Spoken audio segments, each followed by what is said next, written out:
Baik, selamat siang anak-anak. Jumpa lagi pada mata pembelajaran Sejarah Indonesia, masih di bab pertama, yakni di sub perjuangan menghadapi ancaman disintegrasi bangsa. Jadi pada pertemuan yang hari ini, Bapak harapkan dan Bapak doakan agar kalian dalam keadaan sehat, bebas dari keadaan yang sakit ataupun dalam keadaan yang kurang menguntungkan. Semoga selalu dalam keadaan sehat dan segar bugar.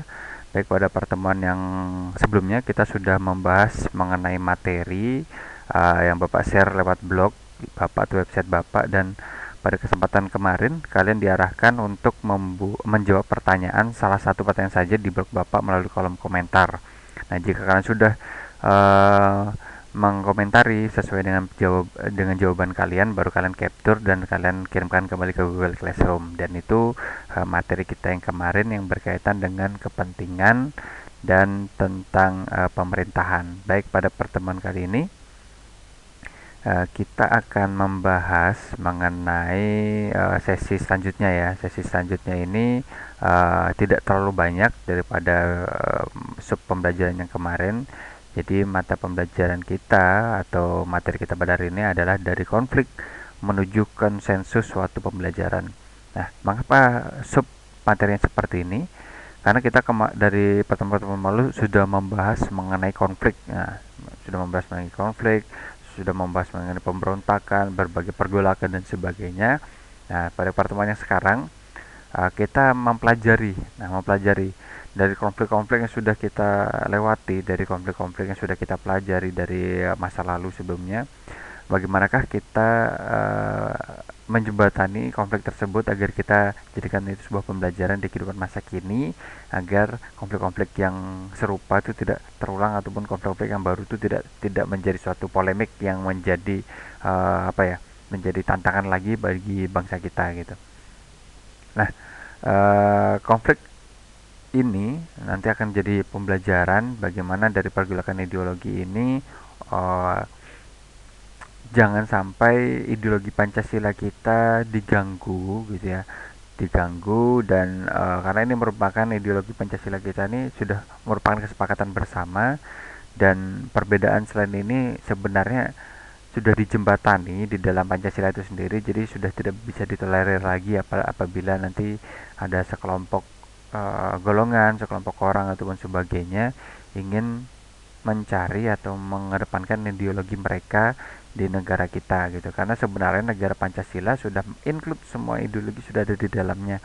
Tinggal kita mencari poin-poin mana atau butir-butir yang mana yang ingin kita tunjukkan dalam setiap ideologi itu sendiri. Nah, hikmahnya apa dari pembentukan ideologi ini? Sebenarnya tidak ada ideologi yang lebih baik antara negara satu dengan negara yang lain, antara golongan satu dengan golongan lain, kecuali ideologi yang lahir dari negaranya sendiri atau dari bangsanya sendiri. Mengapa dikatakan seperti itu? Karena ternyata sebuah ideologi itu terbentuk sesuai dengan latar belakang dan prosesnya masing-masing. Jadi kalau misalnya ideologi Pancasila, ya ideologi Pancasila sebenarnya sudah muncul, terbentuk itu karena latar belakang Indonesia itu sendiri. Jadi kita sudah melewati pergolakan, sudah melewati konflik, sudah melewati rasa sakit, duka dan berkepanjangan dan sebagainya. Dan ternyata poin-poin butir-butir yang diperjuangkan pada setiap ideologi itu adalah untuk mensejahterakan sekaligus mengedepankan nilai-nilai kemanusiaan, religius, persatuan, kerakyatan dan sebagainya, sudah include di dalam ideologi Pancasila itu sendiri gitu. Nah, lalu untuk selanjutnya ada bentuk pergolakan dari vested interest atau dari kepentingan. Nah, dari pendapat yang bisa disampaikan, di sini, kita tidak boleh terlalu ini ya, mementingkan kepentingan pribadi atau golongan. Mungkin dalam skala kecil, dalam skala khusus mungkin itu masih dalam tahap wajar, masih diperbolehkan. Tapi apabila kepentingan ini menjadi kepentingan pribadi atau golongan atau kelompok ini menjadi sebuah hal yang merisaukan, menjadi hal yang sudah kontras dengan nilai-nilai kenegaraan, nilai-nilai ideologi, maka ini sudah tidak menjaga keharmonisan di dalam hubungan masyarakat gitu. Dan ini bisa jadi kepentingan-kepentingan ini bisa muncul gitu ya. Nah, sehingga menciptakan kekacauan pada sebuah negara atau bangsa kita sendiri. Nah, hikmahnya apa? Sebenarnya negara kita kan negara demokrasi gitu. Negara demokrasi ini dikedepankan adalah untuk mengedepankan kebebasan berpendapat. Nah, tapi kebebasan berpendapat ini sebenarnya masih dalam koridor musyawarah gitu. Jadi tetap harus ada penghargaan terhadap golongan lain, kelompok lain, pendapat orang lain dan sebagainya. Tapi dasar dari pembentukan ini adalah dari sila keempat itu sendiri, yaitu untuk apa? Untuk dari musyawarah untuk menemukan mufakat atau tujuan yang utama gitu. Nah, dan yang terakhir ada sistem pemerintahan. Pendapatnya adalah sistem pemerintahan ini sebenarnya harusnya mampu menyatukan dan menampung aspirasi dari kelompok-kelompok masyarakat di setiap daerah masing-masing gitu. Nah, jadi jangan sampai sistem pemerintahan ini nanti terjadi sebuah kekecewaan, terjadi sebuah pergolakan lagi karena ada kecemburuan sosial antara daerah satu dengan daerah lain gitu. Dan hikmahnya atau solusinya apa? Solusinya adalah seharusnya pemerintah itu sebenarnya sudah membuat ini ya lembaga yang bisa menampung aspirasi rakyat, yaitu siapa? Yaitu DPR, Dewan Perwakilan Rakyat Daerah atau Dewan Perwakilan Rakyat yang ada di setiap daerah masing-masing. Dan inilah yang sebenarnya harus kita perjuangkan. Jika kita memiliki tokoh di sebuah daerah atau tokoh di daerah kita masing-masing, sebenarnya ya harus memihak dengan kondisi di daerah masing-masing, karena sebenarnya pembentukan Dewan Perwakilan Daerah atau DPR itu harusnya bisa melihat situasi, melihat kondisi, sekaligus melihat apa sih yang diperlukan untuk kesejahteraan sekaligus kemakmuran dari rakyat yang ada di wilayah kita masing-masing. Nah, dalam pertemuan kita selanjutnya dari konflik menuju konsensus suatu pembelajaran, di sini ada 4 aspek yang akan kita pelajari, yakni ada pentingnya integrasi bangsa, ada tokoh persatuan yang mungkin nanti kita lihat dari tokoh-tokoh pahlawan siapa saja sih yang bisa kita teladani dalam dalam cerita mereka memperjuangkan pergolakan yang terjadi saat itu. Lalu siapa sajakah tokoh yang saat itu muncul sebagai golongan dari seni dan sastra untuk mengedepankan nilai integrasi dan melawan disintegrasi. Lalu ternyata dalam mewujudkan mewujudkan kesejahteraan antara lelaki dan perempuan, di sana ada sebuah tokoh juga yang tokoh dari emansipasi wanita yang berjuang untuk mengedepankan nilai integrasi gitu. Dan ini nanti kita lihat secara bersama-sama. Yang pertama adalah pentingnya integrasi bangsa. Integrasi bangsa seperti yang kita pelajari kemarin adalah sebuah rasa atau sebuah usaha untuk selalu mengedepankan nilai kebersamaan, nilai kesejahteraan, nilai sebuah persatuan antara antara orang satu dan orang lain, sehingga menemukan satu satuan yang sama dalam sebuah visi yang sama untuk sebuah kenegaraan atau bangsa itu sendiri. Nah, mengapa integrasi ini menjadi sesuatu yang penting? Nah, karena integrasi ini seharusnya bisa memunculkan diri pada setiap diri kita masing-masing, setiap insan masing-masing, dengan mengedepankan nilai-nilai adat, budaya, agama, seni dan sebagainya, agar apa? Agar kita bisa saling bersatu dengan sebuah perbedaan-perbedaan ini gitu. Karena kalau nggak bersatu, masih banyak konflik dari luar negeri yang harus kita hadapi gitu.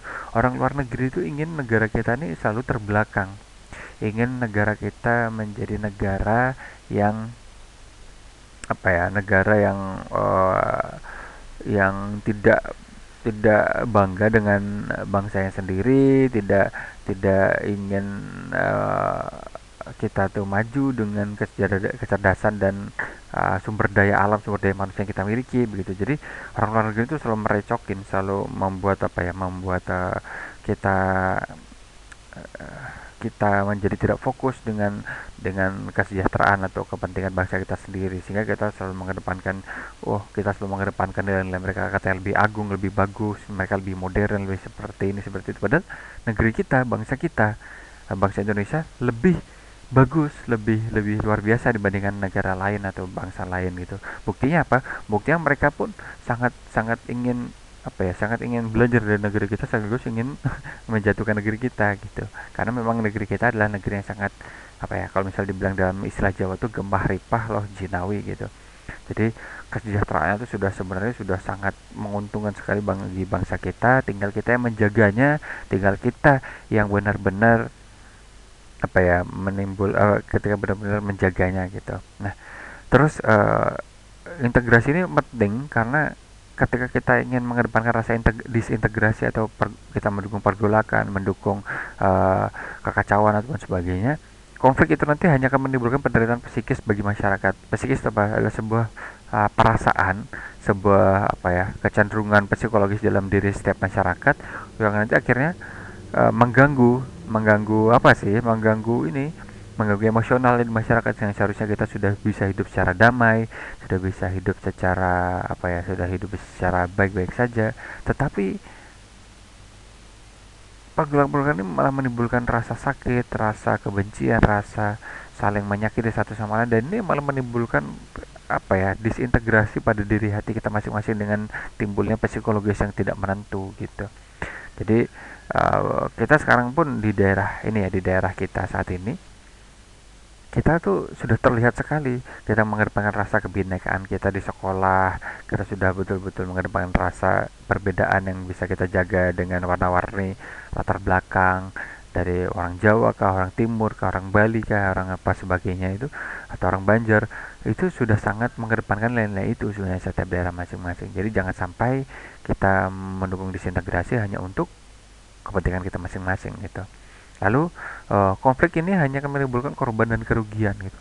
Siapa sih yang tidak dirugikan dari sebuah konflik? Pasti ada yang dirugikan, pasti akan ada yang tersakiti, pasti akan ada yang dirugikan juga, sehingga ini pun menjadi sebuah hal yang tidak baik dalam dalam proses perkembangan negara kita. Tapi sebenarnya di sisi lain konflik pun ini juga ini juga ada sisi positifnya. Sisi positifnya apa? Ada dengan adanya konflik kita menjadi rasa ingin bersatu kalau kita ada kesadaran gitu. Nah, selanjutnya masuk ke dalam tokoh persatuan. Di sini tokoh persatuan ada dari tokoh Franz Kasiepo, yaitu pahlawan nasional dari Papua. Nah, di sini dijelaskan bahwa Franz Kasiepo ini uh, dia adalah tokoh yang membentuk gerakan atau membentuk istilah ikut Republik Indonesia anti Nederland gitu. Yaitu tetap mengedepankan nilai-nilai kebangsaan Indonesia yang anti Nederland, anti Belanda gitu. Nah, beliau Franz Kasiepo ini adalah tokoh yang menantang pembentukan negara Indonesia Timur, karena ternyata dalam pembentukan negara Indonesia Timur Papua itu tidak termasuk di dalamnya. Nah, ini dia baca sebagai sebuah trik dari negara lain atau dari negara penjajah agar suatu saat negeri Papua atau daerah Papua ini menjadi negara bagian yang mungkin bisa diambil alih oleh negara lain gitu.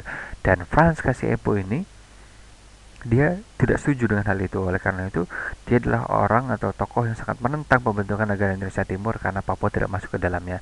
Karena Papua adalah negara yang sangat kaya, sangat luar biasa, sangat sumber daya alam sangat melimpah. Itu bisa ditunjukkan dengan masih adanya sumber daya alam emas yang saat ini dikelola oleh PT Freeport itu, dan itu menimbulkan kerugian negara sampai bertriliunan rupiah ya, karena memang emas itu sudah sangat luar biasa dikeruk hartanya sampai sekarang gitu. Nah, tokoh Frans Kasepo ini juga merancang pemberontakan Biak melawan Belanda, karena saat itu tokoh yang berpengaruh saat itu adalah Frans Kasepo ini memiliki gerakan atau memiliki sesuatu yang sangat penting bagi negeri Papua gitu, karena memang dia adalah pencetus dari pemberontakan untuk melawan Belanda. Pemberontakan melawan Belanda, bukan pemberontakan melawan bangsa sendiri gitu. Nah, lalu beliau juga mendirikan partai politik Irian sebagai Indonesia gitu. Jadi partai politiknya juga dikembangkan, juga dibentuk adalah sebagai untuk dukungan moral, dukungan dukungan untuk menegakkan integrasi terhadap bangsa kita sendiri sebagai bangsa Indonesia gitu. Lalu Frank Siapo juga membantu penentuan pendapatan rakyat atau PPRA Papua agar bisa bergabung ke Indonesia. Ini adalah salah satu atau beberapa daftar dari jasa-jasa pahlawan nasional dari Papua, yaitu dari tokoh Frank Siapo. Dan beliau wafat pada tahun 1979. Nah, di sini beliau kalau misalnya kita jeli, ini adalah tokoh pahlawan yang sudah masuk ke dalam mata uang kita, yang kalau tidak salah itu adalah mata uang 10.000 ya. Jadi ini adalah tokohnya Franz Kasiepo ini. Lalu selanjutnya tokoh pahlawan nasional dari Papua adalah Silas Papare, lahir pada tahun 1918 dan wafat pada 1978. Nah, jasa beliau apa? Jasa beliau adalah saat dalam masa pergerakan atau masa beliau mengedepankan nilai kepahlawanannya, beliau membentuk Komite Indonesia Merdeka atau disingkat dengan KIM gitu. Nah, tujuannya apa? Tujuannya itu untuk menghimpun kekuatan dan mengatur langkah perjuangan serta membela dan mempertahankan proklamasi yang saat itu dilaksanakan pada tanggal 17 bulan 8 tahun 1945 gitu. Nah, jadi beliau itu salah satu tokoh yang sangat penting karena beliau menghimpun kekuatan, menghimpun relasi, menghimpun seluruh bangsa, seluruh elemen masyarakat pada saat itu untuk mempertahankan kedaulatan dan kemerdekaan Indonesia, dan itu sangat mendukung sekali pada saat proklamasi tanggal 17 Agustus tahun 1945. Nah, di sisi lain apa sih jasa beliau? Jasa beliau adalah mewakili Indonesia ke perundingan New York dan menghasilkan New York Agreement bahwa Belanda mengembalikan Papua ke Indonesia. Dan saat itu memang terjadi pergolakan karena Belanda mengambil alih secara sepihak bahwa katanya Papua ini adalah milik kami gitu. Dan ini sudah bisa dibaca kan memang ada kepentingan untuk mengeruk sumber daya alam, rempah-rempah dan sebagainya yang sangat melimpah di negeri Papua saat itu. Dan uh, saat itu Silas Papare yang sempat menghadiri perundingan di New York atau di Amerika Serikat itu menghasilkan New York Agreement bahwa Belanda mengembalikan Papua ke Indonesia gitu. Nah, selanjutnya ada Martin Inde 1912 dan wafat pada 1986. Dia adalah salah satu tokoh yang masuk ke dalam polisi Hindia Belanda gitu. Nah, polisi Hindia Belanda adalah suatu kelompok kepolisian yang dibentuk oleh negara Belanda saat menjajah negeri kita. Walaupun Martin Inde adalah salah satu anggota dari polisi Hindia Belanda, tetapi Martin Inde tetap mengedepankan nilai-nilai nasionalismenya gitu. Hal itu bisa ditunjukkan dari mana gitu. Ya ibaratnya beliau itu seperti dua dua pisau ya. Di sisi lain dia mengambil uh, pengalaman, mengambil ilmu dari kepolisian Hindia Belanda, tapi sekaligus dia juga menghimpun informasi dari sistem militer yang ada di polisi Hindia Belanda itu sendiri. Dan dia sempat mengadakan pemberontakan untuk membela negerinya, tapi saat itu masih gagal gitu. Nah, beliau merupakan salah satu ketua, ya, salah satu tokoh yang menjadi ketua Partai Indonesia Merdeka atau PIM dan memimpin sebuah aksi protes, namun akhirnya ditangkap dan dipenjarakan. Dan ini sungguh sangat miris sekali, berjuang di negeri sendiri tetapi dipenjarakan di negeri sendiri juga. Dan beliau juga sempat pergi ke New York untuk memperjuangkan Papua ke wilayah Indonesia seperti tokoh dari Silas Papare ini sendiri. Nah, selanjutnya tokoh persatuan yaitu adalah para raja yang berkorban untuk bangsa. Siapakah raja saat itu? Yaitu di daerah daerah Jawa ada Sultan Hamengkubuwono yang ke-9 yang saat itu lahir pada 1912 dan wafat pada 1988 gitu. Nah, perlu kita ketahui bersama, Sultan Hamengkubuwono IX ini merupakan orang Nusantara atau orang pribumi yang mengenyam pendidikan di luar negeri atau di daerah barat. Nah, biasanya orang yang mengenyam di daerah barat itu memiliki kecenderungan untuk dicekoki oleh paham-paham baratnya sehingga adanya kelunturan pada sistem ideologi negeri kita sendiri. Tetapi Sultan Hamengkubuwono ini menegaskan itu, walaupun dia sudah mengenyam pendidikan di barat, tapi sebenarnya dia adalah orang Jawa yang selalu mengedepankan nilai-nilai kejawaannya sekaligus mempertahankan nilai-nilai nasionalismenya terhadap negara gitu.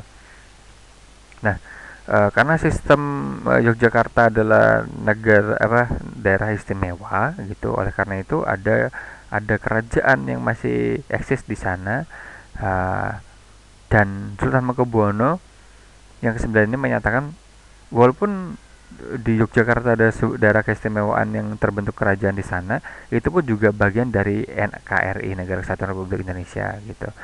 Dan dia pun akhirnya memberikan ucapan selamat kepada Soekarno, Hatta, dan saat itu menjadi presiden dan wakil presiden.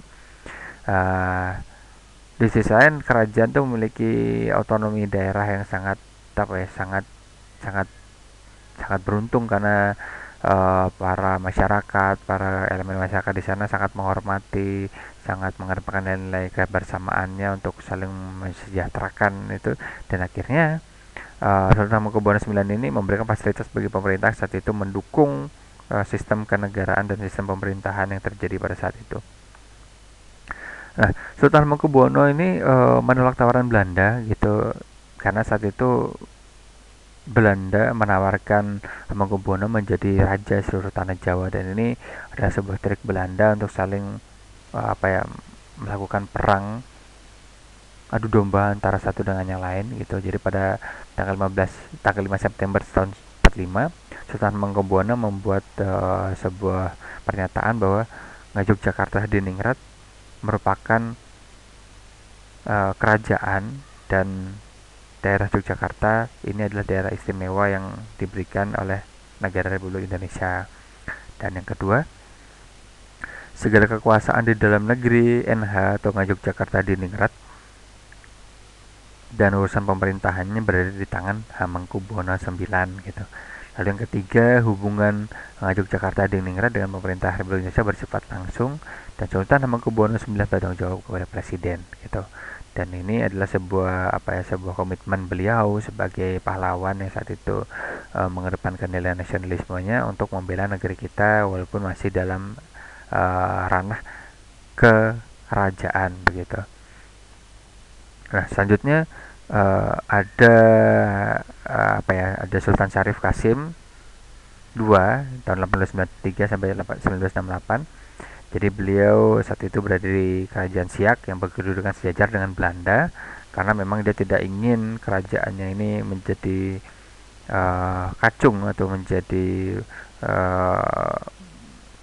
kerbau yang dicolok hidungnya oleh Belanda, sehingga dia mengedepankan rasa kejajaran itu di depan Belanda. Sultan Syarif Kasim ini mengirim surat kepada Soekarno-Hatta atas kesetiaannya dan mengirimkan bantuan sebanyak 13 juta gulden emas gitu. Jadi saat itu menjadi sebuah momen yang sangat penting. Jadi ternyata daerah kerajaan memberikan penghargaan, memberikan bantuan terhadap pemerintah sebanyak 13 juta gulden emas, dan itu merupakan bantuan yang sangat banyak sekali ya gitu. Lalu membentuk Disiak, Tentara Keamanan Rakyat dan Barisan Pemuda Republik ya. Ini adalah jasa dari beliau Sultan Syarif Kasim. Lalu beliau mengibarkan bendera merah putih dan mengajak Raja Sumatera Timur lainnya untuk berpihak kepada Republik Indonesia. Jadi dia adalah tokoh yang sangat berjuang untuk mencintai negerinya sendiri. Ini ditunjukkan dengan dia mengajak para anggota kerajaan, para raja-raja lain gitu untuk berpihak kepada RI agar tidak tersulut untuk termakan rayuan dari pihak Belanda gitu. Nah, akhirnya dia menjelaskan juga di situ dia menolak ajakan Belanda untuk menjadikannya Sultan boneka Belandanya gitu. Karena memang saat itu Belanda yang saat itu punya istilah divide et impera, memang yang ditariknya adalah, yang dijadikan sahabatnya adalah para punggawa-punggawa kerajaan atau para bupati, para pimpinan-pimpinan saat itu, sehingga bisa dibenturkan suatu saat nanti.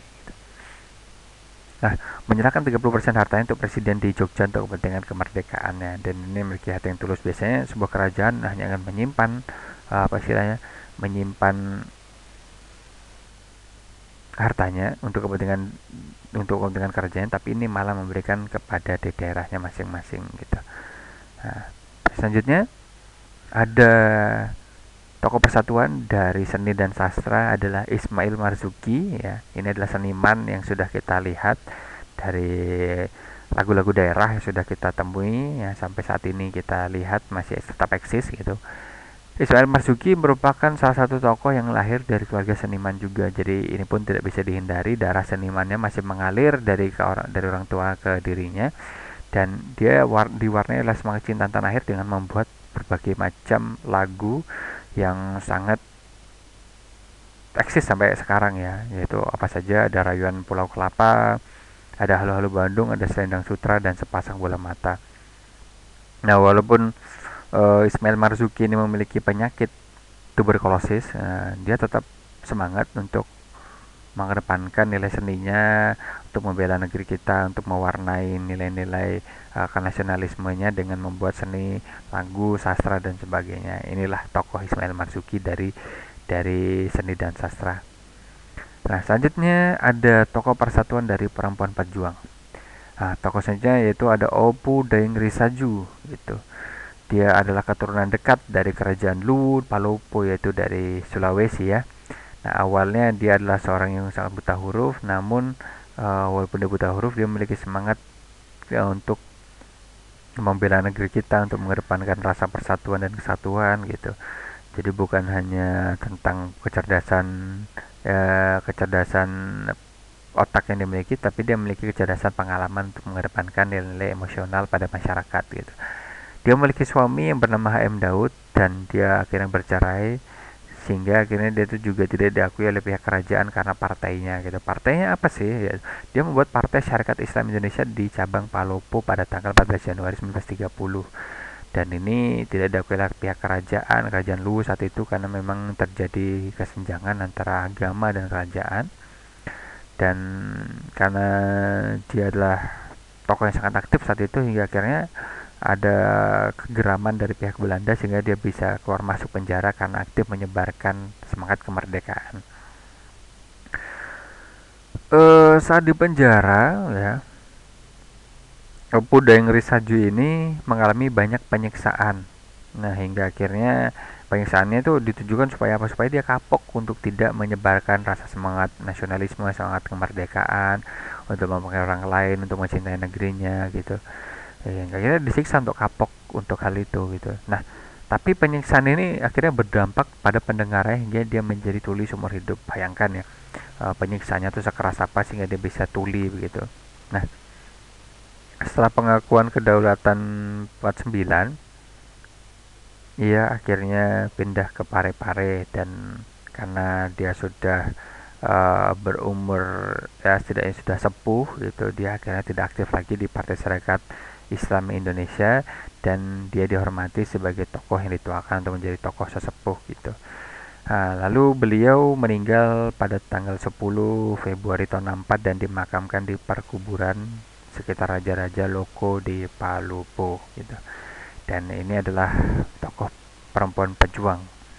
Nah, kesimpulannya dari materi yang saya sampaikan hari ini adalah beberapa peristiwa konflik yang terjadi di masa kini, saat ini, detik ini, harus kita lihat sebagai potensi disintegrasi yang bisa terjadi lagi, mungkin suatu saat nanti, atau mungkin dalam waktu yang tidak sebentar, terus waktu yang singkat gitu.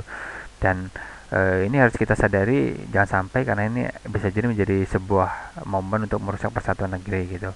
Maka ada baiknya kita harus tetap belajar dari proses perjalanan sejarah. Jangan sampai kita tuh tetap tersulut emosi, tersulut kepentingan orang, kepentingan golongan untuk menuai konflik sehingga bisa merugikan secara fisik, jiwa, materi, dan psikis, sehingga menimbulkan penderitaan pada rakyat gitu. Nah, bagaimanapun juga salah satu guna sejarah itu ya untuk memberikan hikmah atau untuk kita sebagai momen pembelajaran gitu ya, agar kita bisa mempelajari kehidupan kita selanjutnya gitu. Karena pentingnya kita jas merah, kata Soekarno, jangan sekali-kali melupakan sejarah, adalah supaya kita, kalau kita mempelajari sejarah, kita tuh tahu gitu di masa lalu kita seperti apa. Jadi kalau kita melangkahkan kaki ke depan untuk menuai proses yang ke depan, kita menjadi hati-hati dan belajar dari kesalahan masa lalu gitu. Lalu yang kedua, selain dari peristiwa sejarah, kita juga harus tetap bisa menghormati, mengambil hikmah dari teladan-teladan para tokoh pahlawan, tokoh-tokoh sejarah gitu, karena mereka sudah berjuang tidak hanya menggunakan senjata, tapi juga dari karya seni, tulisan, sastra, musik, dan ilmu pengetahuan dan lain-lain gitu. Oleh karena itu, Bapak kemarin memberikan kalian tugas yang kolaborasi dengan Bapak Anggi di mata pembelajaran seni budaya, uh, ya untuk ini, untuk mengedepankan rasa seni kalian juga. Kalian tidak hanya mengedepankan nilai kecerdasan kalian sebagai seorang siswa, tapi kalian juga bisa mengedepankan nilai integrasi dengan membentuk karya seni yang bisa kalian banggakan sesuai dengan daerah masing-masing, sesuai dengan pesan yang bisa kalian sampaikan gitu. Jadi ini saja yang bisa bawa sampaikan untuk pertemuan saat ini. Jadi pertemuan kali ini yaitu lebih kepada tokoh-tokoh perjuangan, mulai dari tokoh dari Papua, dari para raja, lalu dari tokoh sastra dan seni, lalu dari apa istilahnya, dari pihak emansipasi perempuan atau emansipasi wanita gitu. Dan jadi tolong ya, poin-poin pentingnya dicatat. Yang sudah poin-poin pentingnya ini, kalian PowerPoint ya, hanya poin-poin pentingnya bisa Bapak sampaikan. Segala yang masih belum lengkap mungkin bisa langsung kalian cari di blog Bapak atau di buku paket kalian masing-masing yang sudah kalian ambil di perpustakaan sekolah. Ya, jadi cukup sampai di sini. Tolong sebagai bukti kalian mengikuti materi pada hari ini, tolong kalian komentar di YouTube Bapak, tulis nama dan asal kelas kalian masing-masing bahwa kalian mengikuti pembelajaran pada hari ini. Terima kasih atas perhatiannya, atas menyimak materi ini.